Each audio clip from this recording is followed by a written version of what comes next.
So let's look at the WHO Laboratory Biosecurity Guidelines, or the Laboratory Biosecurity Guidance. So remember, the Laboratory Biosafety Manual, mostly it concentrates on the biosafety aspect, but then the Laboratory Biosecurity Guidelines, or the Laboratory Biosecurity Guidance, mostly it looks at the biosecurity.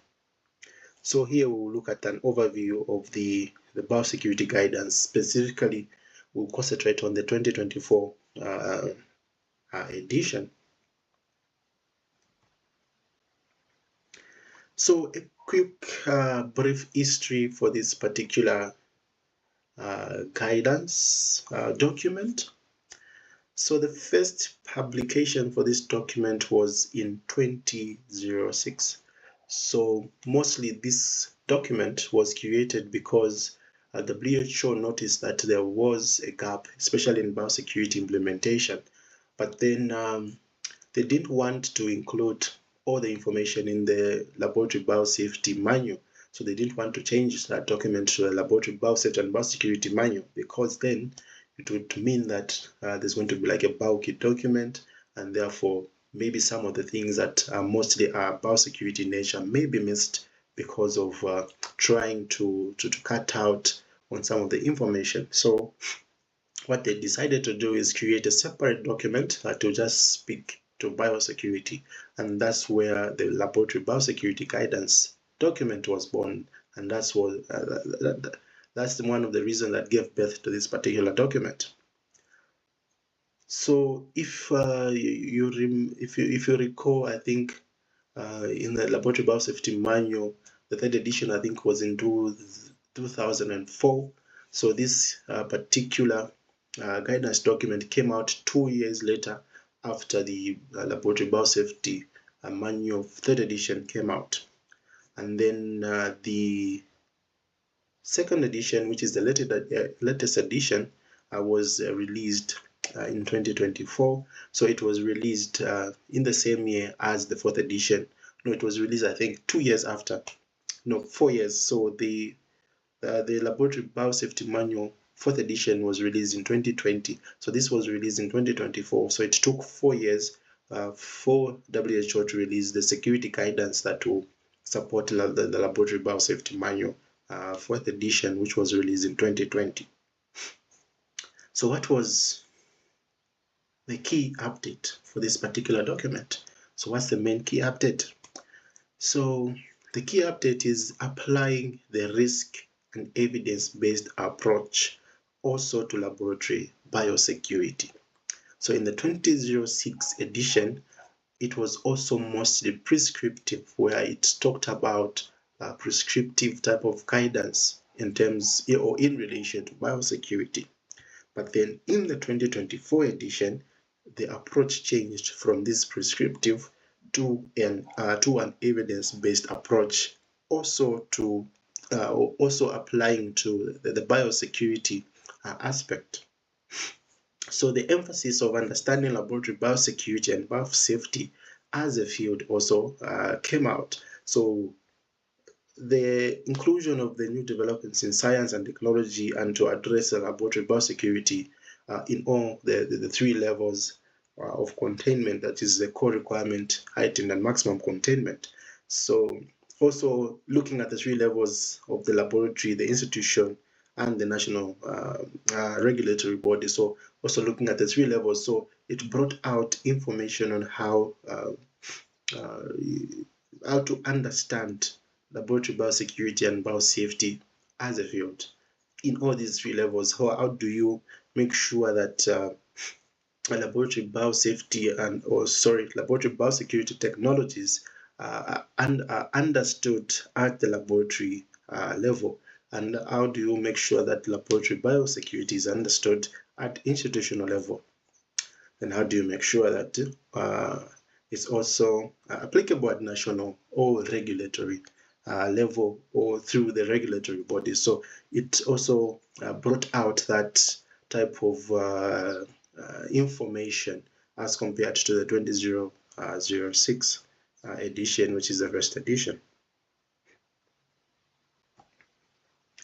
So what are some of the key principles that you will find in this particular document, or in this particular guidance document? So of course, risk-based, so whatever is there, whatever guidelines are always centered around risk. So whatever you do, there should always be a risk assessment that is done prior to you doing anything. Then context specific biosecurity, so it's mostly specific to biosecurity and not biosafety. So you find information on how you set up a biosecurity program, how do you do your biosecurity assessment, and anything related to biosecurity. Then O of institutional approach. Then also there's a balance between innovation and safety. Then there's also some principles on transparency, ethics, and oversight of an overall biosecurity program. So core elements of the laboratory biosecurity. So these are the core elements that mostly are general, but also are covered in this document. So there's governance and oversight of biosecurity as a program, biosecurity management system, personnel reliability programs, inventory and material control, access and physical control, dual use research oversight, as well as emergency planning and incident response. But of course, everything is tailoring, or it's talking or speaking to biosecurity and not really biosafety. So risk assessment and mitigation in relation to this document. So risk assessment embedded in all laboratories. So it uses a tiered mitigation strategies. So it emphasizes that whenever you are putting up mitigation, you should use a tiered mitigation strategy where you're using more than one particular mitigation at any point. So you can use either engineering controls if you have the capacity, as well as the infrastructure or the resources. Then you can incorporate some administrative controls, and then lastly you can look at your PPE. Then if you use these three in conjunction, you have what we call a tiered mitigation strategy. So it always emphasizes that you might or you may have a stronger mitigation strategy if you use this approach. Then also importance of record keeping and periodic review. So there's that emphasis on importance of record keeping and periodic review. So how do you implement at institutional level? How do you implement this particular document at institutional level, or what information does it tell you on how to implement biosecurity at institutional level? So the first thing is development of SOPs and internal biosecurity policy.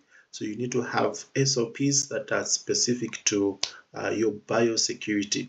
For example, you need to have your biosecurity plan. You need to have your personnel security SOP, your inventory control and the accountability SOP. You can have your physical control and accessibility type of SOPs that are just tailored to your biosecurity.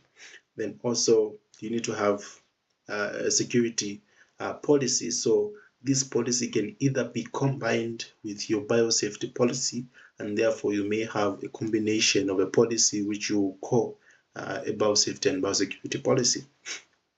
Then also you need to train staff on biosecurity, and then if possible certify that people have been trained and are competent for whatever they've been trained in. Then integration with biosafety programs. So biosecurity can never sit on its own.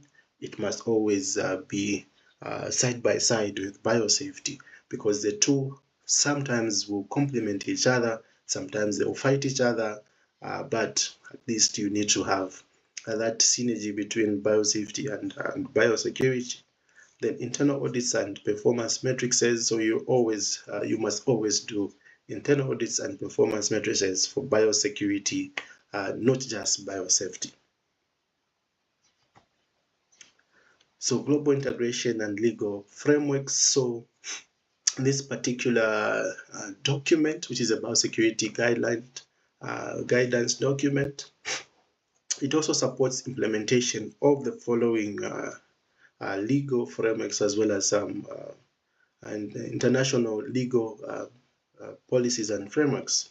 So it supports implementation of the International Health Regulation, or the IHR 20005. Then also supports the Biological Antitoxin Weapons Convention, the BTWC. Then also supports the United Nations Security Council Resolution 1540. Then also encourages global cooperation and reporting of all security breaches, either at laboratory level, institutional level, or national and regulatory level. So what are some of the tools and resources that it comes with, or that are provided in conjunction with it? So WHO templates. So there are some templates that it comes with that are for risk assessment. So there are some long as well as short term type of templates that are just for biosecurity. Then also it gives templates for biosecurity SOPs. So there are some templates for personnel management, physical control, and all the other types of SOPs that you may need under biosecurity. Then emergency preparedness or emergency response plans that are mostly tailored to biosecurity and not just biosafety. Then also, if you go to the website, WHO website, specifically where you find the information on biosecurity, there are some links to training modules which you can take, as well as you can also enroll in the e-learning using the Open WHO e-learning platform.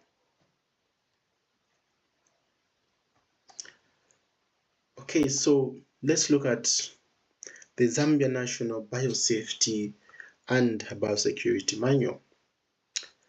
So this is a national document that was created to make sure that there's some form of guidance, or there's some form of guidance at national level. Also making sure that whatever is being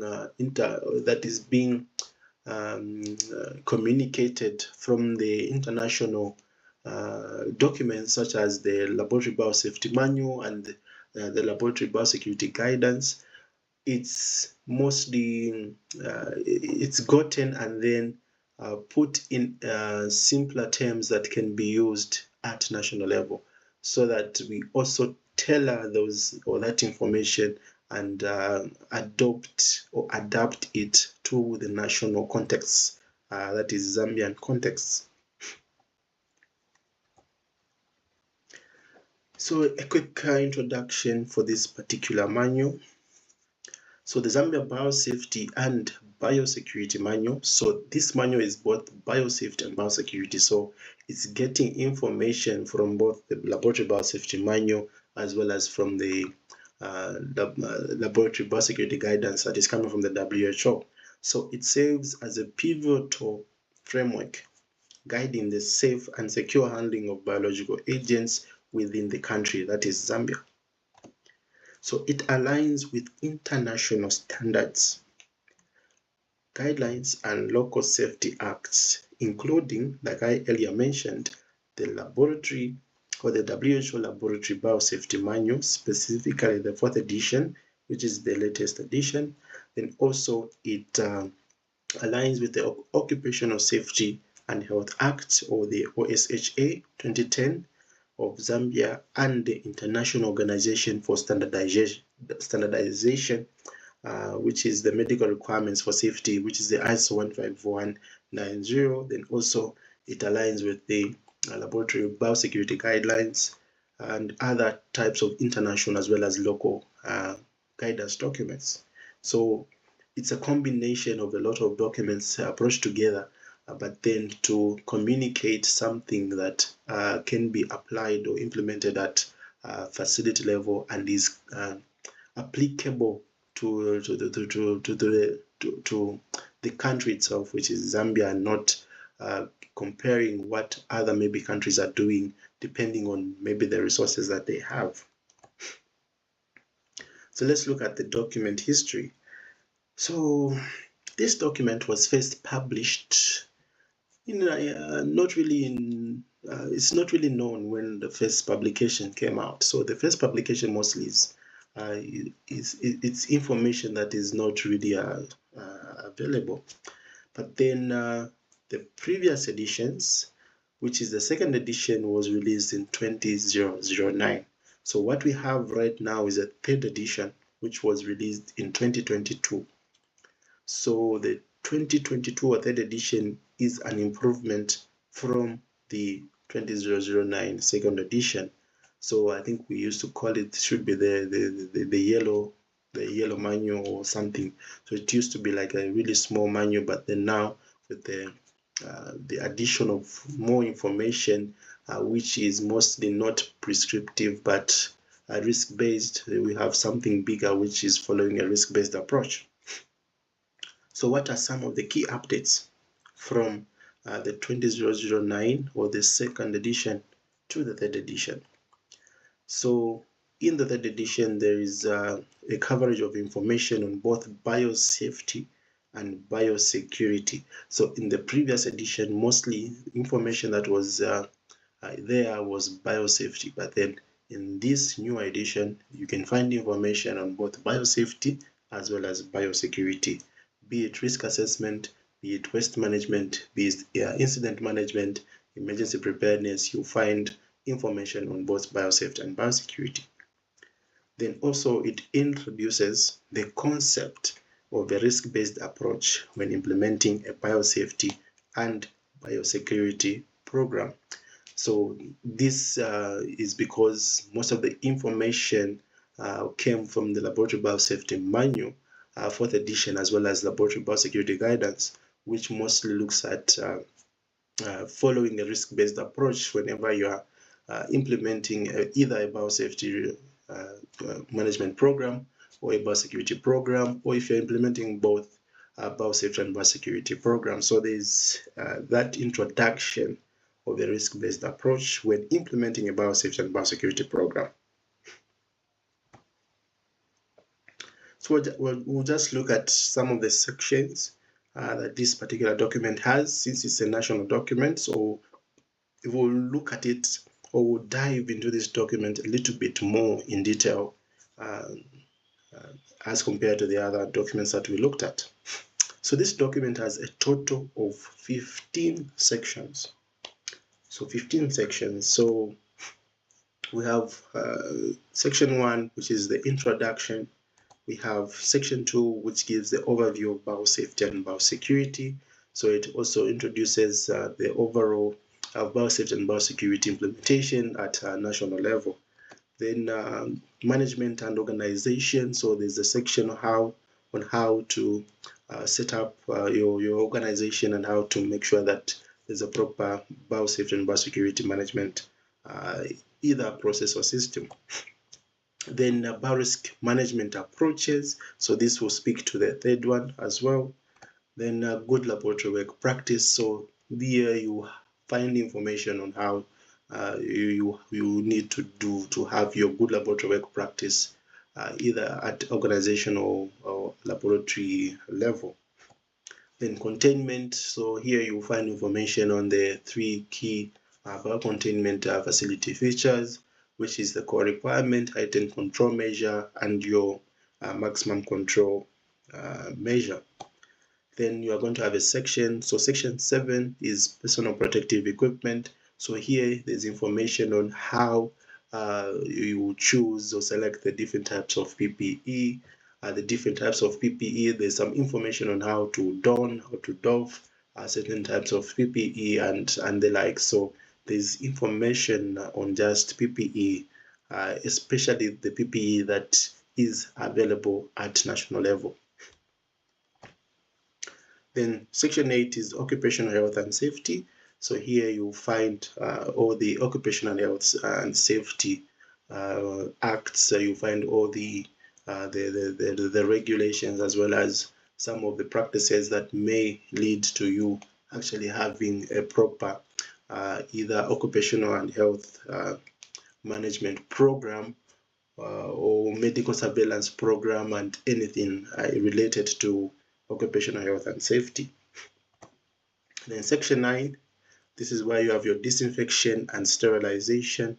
So how do you do your surface, your equipment, decontamination, and how do you make sure that you decontaminate your equipment before decommissioning or before disposal. Then section 10, transport of biological specimens and agents. So how do you make sure that you transport your samples either interfacility or either interfacility or intrafacility? So it will give you information on how to transport, but of course it will give examples related to what is currently happening at national level. So what type of primary containers do we use? What type of secondary containers do we use, and the like? Not really giving the ideal type of arrangements. Then in section 11, this is where you have your general laboratory hazards. So it will give you brief information on your general laboratory hazards, starting with your biological hazards, your fire hazards, your chemical hazards, and the like. Then under 12, this is where now you just have your fire and electrical safety. So how do you make sure that you have a proper fire and electrical safety program? How do you handle fires? What type of equipment are available for fire extinguishing and the like? 13, waste management. How do you make sure that you properly handle and dispose of your waste? So it will talk about the different waste streams, and also how do you make sure that you handle them. But then in addition to this particular section, there is a document that I would speak of, which is the last document, which is the waste management guideline. So that one now expands on this particular section of the manual. So I will look at that a little bit more in detail. Then in section 14, you have your biosecurity, bioethics, and dual use research. Then the last section is just for references. So what are the reference documents that were used to create this particular manual? So those are the 15 sections that are in the National Biosafety and Biosecurity manual. So in a nutshell, those are the sections. So how do you implement this manual? So like we've been implementing the other international documents, so the best way is you need to evaluate current biosafety practices against information in this particular manual. So you look at what information does this manual have that you as a facility you don't have, then you bridge that gap and implement what the manual is telling you that you do not have. Then also you can do your customization. So you can use this manual as a template policy document to develop facility biosafety and biosecurity manual. So you can get information from this manual to actually make your facility a specific biosafety and biosecurity manual. So you can either use this document, or you can get the resource documents from which this particular document was created. So you can either get your laboratory biosafety manual 4th edition, or you can get your laboratory biosecurity guidance, which is your 2nd edition, or any documents that have been referenced in this particular document. You can use those documents to create now your own facility-based biosafety and biosecurity manual.